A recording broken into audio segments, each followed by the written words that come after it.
Training camp dates are here. The Bills have three real concerns. Heading into 2026, and a familiar wide receiver just hinted. He wants back in Buffalo, Bills Mafia. Get ready because it is about to get wild, Bills Mafia. Listen up.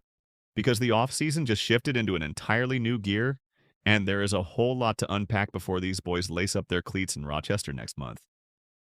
We have got the official training camp schedule in hand, and it is unlike anything the Bills have done before under Joe Brady's new regime. We have got three legitimate concerns that surfaced after mandatory minicamp wrapped up. Concerns that every true Bills fan needs to be thinking about before the regular season kicks off. And then we have got a former Bill, no, not that one, put down the Stephon Diggs jersey for a second, dropping some seriously suggestive comments about a potential return to Buffalo that absolutely nobody saw coming. This is the full breakdown. Let's get into it. First things first, training camp is coming and the dates are officially locked in.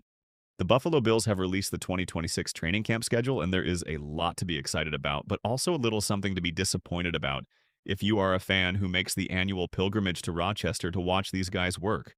The Bills will hold 7 open practices at St. John Fisher University, down from the 10 they held there last year, and the annual return of the blue and red scrimmage will take place at the brand new Highmark Stadium. KBW.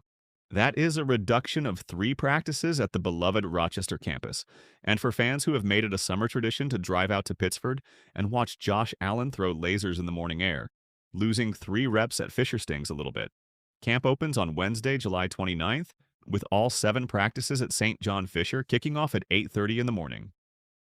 The schedule runs through Friday, August 7th, before the team packs up and heads back to Orchard Park for the return of the blue and red scrimmage on Saturday, August 8th. Odyssey. And here's the part that makes that scrimmage something truly historic. Saturday, August 8th will mark the first major public event with fans inside the new Highmark Stadium. WKBW.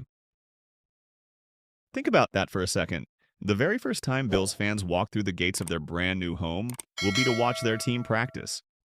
That is not just football, that is a moment. That is history. That is something you are going to tell your kids and your grandkids about.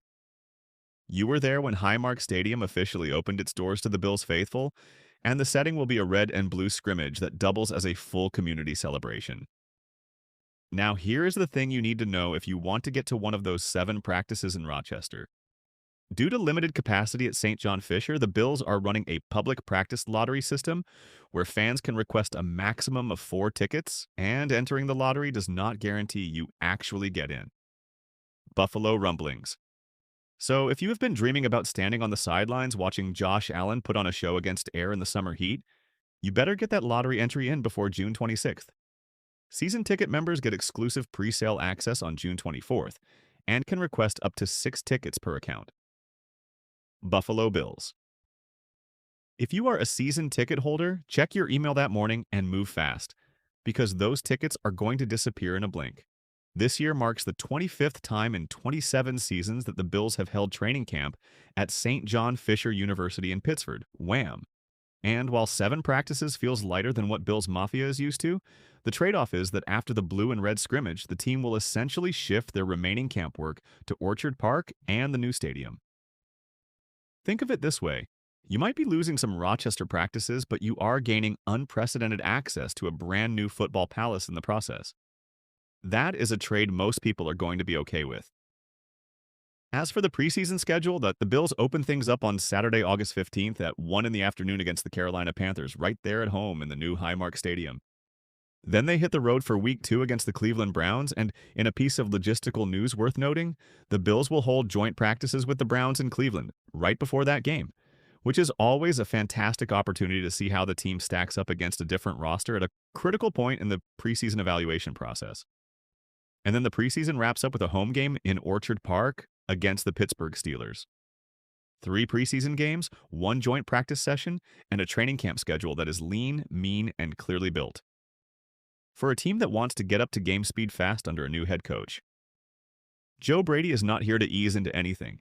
But Bills Mafia, before you get too comfortable with the excitement of training camp dates and a new stadium and all the things that make this offseason feel electric, we have to have an honest conversation.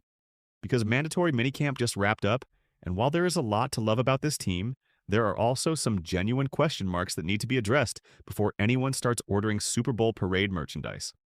Let's talk about the three biggest concerns hanging over this team heading into training camp. Concern number one is the inside linebacker room, and this one is more complicated than it might appear on the surface. Heading into this offseason, Dorian Williams was the presumptive starter at the second inside linebacker spot opposite Terrell Bernard. Williams stepped into a larger role last season after Matt Milano and Shaq Thompson departed, and while he showed flashes of potential, it was not exactly the kind of performance that locks down a starting role without serious competition. Enter Tyrell Dodson, who has been turning heads throughout the spring in a major way. His athleticism, his coverage ability, his downhill aggression, and his overall physicality have drawn high praise from the Bills' coaching staff, and the buzz around him has been loud enough to raise genuine questions about whether Williams holds onto that starting spot when the pads finally come on in late July. The Bills also used a fourth-round pick in the recent draft on linebacker Caleb Elam, who showed enough in rookie minicamp to suggest he is going to push for real reps sooner rather than later.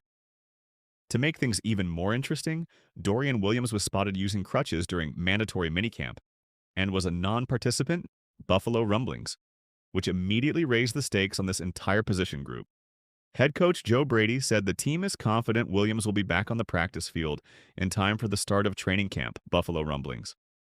But the fact that he was unable to participate in the spring's most important on-field sessions is not exactly reassuring.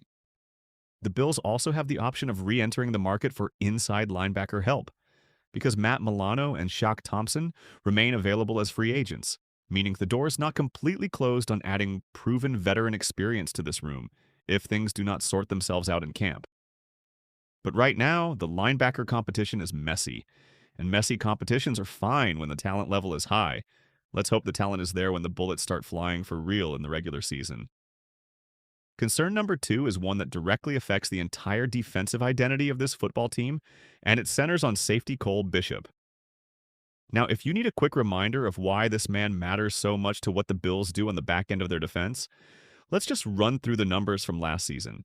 85 tackles, 4 tackles for loss, 7 pass breakups, 3 interceptions, and a PFF grade hovering right around 71, with a coverage grade close to 74. That is a legitimate number 2 safety performance from a young player who is only going to keep getting better. He was one of the best stories on this entire defense in 2025, and the kind of player who makes every unit around him better just by being on the field. And he spent all of mandatory minicamp on the sideline.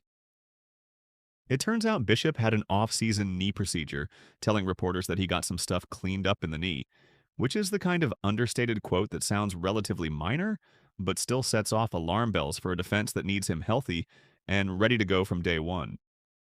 Clutch points. The procedure was a scope, a minimally invasive surgical process on his left knee, and Bishop confirmed he had started running during minicamp week and fully expects to be healthy for the start of training camp. Yahoo Sports. He even said, and this quote is as reassuring as it is self-aware, if he was not ready for camp, then stuff went bad. He is joking about it, which is generally a good sign. You do not make that joke if you are genuinely scared about your recovery timeline. The reason this matters so much beyond just Bishop himself is that the Bills completely revamped the safety room around him this offseason. C.J. Gardner-Johnson signed a 1-year deal in March, bringing 20 career interceptions and a reputation as one of the most physically intimidating safeties in the league. Geno Stone also signed on, adding another veteran presence with 14 interceptions across 6 NFL seasons. Clutch points.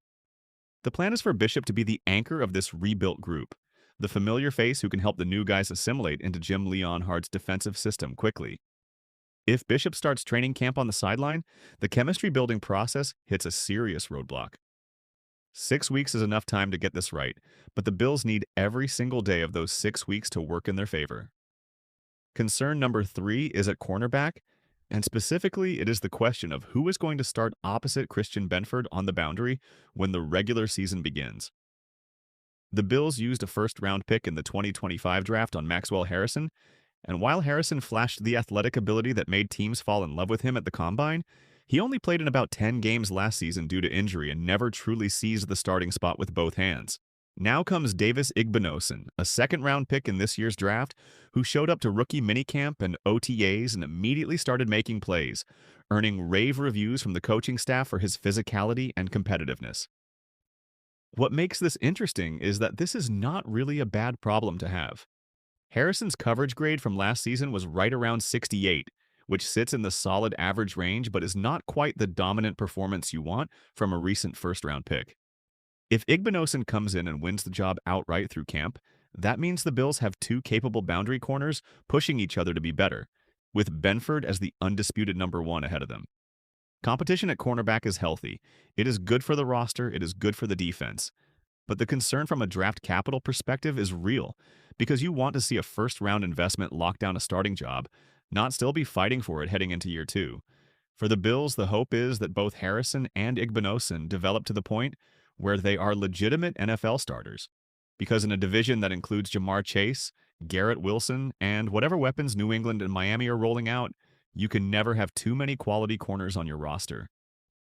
The battle for cornerback 2 is one of the most compelling storylines of Bills training camp, and you absolutely want to be watching it from day one on July 29th at St. John Fisher.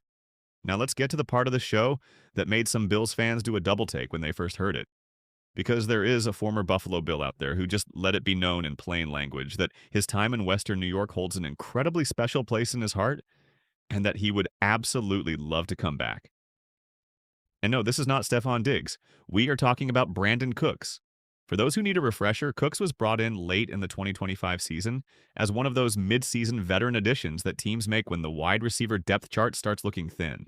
He did not exactly set the world on fire in terms of volume during the regular season, but when the postseason arrived, he was one of the more reliable options in the passing game. He knows the offense, he knows the system. He has been in the building, and now he is out there telling people publicly that Buffalo is, in his words, one of his favorite places he has played and had an opportunity to play for, and that it is something special out there. That is not just an empty quote. That is a man planting a flag. That is a man letting a franchise know that if you call, I will answer. Does it make sense for the Bills to bring Cooks back? That is where the conversation gets complicated and honestly a little bit fun to think through. On paper, the Bills' wide receiver room is stacked. You have DJ Moore at the top of the depth chart as the legitimate number one, Khalil Shakir, doing what he does in the slot. Josh Palmer hungry for a fully healthy season after the injury issues that have plagued him since arriving in Buffalo. Keon Coleman hearing some genuinely exciting things from the coaching staff about his development and his speed. And Skylar Bell waiting in the wings as the rookie who might just take over the whole conversation the moment he gets healthy and fully integrated into the offense. When you line up those five names, Brandon Cooks does not obviously push his way into the starting lineup. And honestly, for a team building toward a Super Bowl, that is probably the right call in June. You do not want to be dependent on a veteran receiver who is further along in his career when you have the kind of young, dynamic talent already on your roster. But here's the scenario where Cooks makes total sense, and we have seen this movie before with this specific franchise. Mid-season, November, the Bills are rolling, the receiver room is humming, and then somebody goes down with an injury and the depth is suddenly paper thin. Your phone rings, you call Brandon Cooks, and he picks up on the first ring because he already told the world he loves Buffalo. That is not a bad emergency option to have in your back pocket. The key question is whether the Bills would even wait until mid-season, or whether a specific set of circumstances in training camp or the preseason might push them to add him earlier. If Skylar Bell's hamstring is slow to heal, if Keon Coleman's camp hype does not translate into actual production, if Josh Palmer is still shaking off rust, suddenly the equation changes. Suddenly you are looking at your receiver room and thinking, maybe we do need that experienced fifth or sixth option who already knows the playbook and can contribute right away. Brandon Cooks is not going to transform this offense. He is not going to change the trajectory of this season. But as a safety net, as a veteran presence, as a guy who clearly wants to be in that building, there are much worse options to have available. What makes this whole offseason feel so genuinely exciting despite the concerns is the backdrop against which all of it is happening. This is a franchise in the middle of a massive transition. New head coach, new defensive coordinator, new stadium, a rebuilt receiver room built around DJ Moore, a safety room that looks dramatically better than it did 12 months ago, an outside linebacker situation that could be legitimately elite if Bradley Chubb comes in healthy, and TJ Parker continues his development.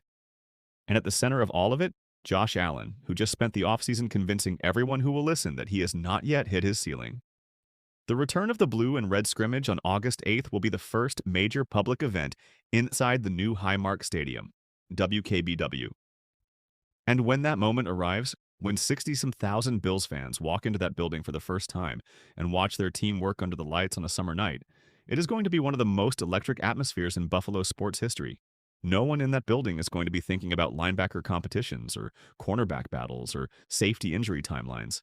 They are going to be cheering, screaming, waving their towels, and believing with every fiber of their being that this is the year the Buffalo Bills finally bring a Lombardi trophy home. That belief is not unfounded. The Football Power Index has the Bills ranked second in the entire NFL heading into 2026.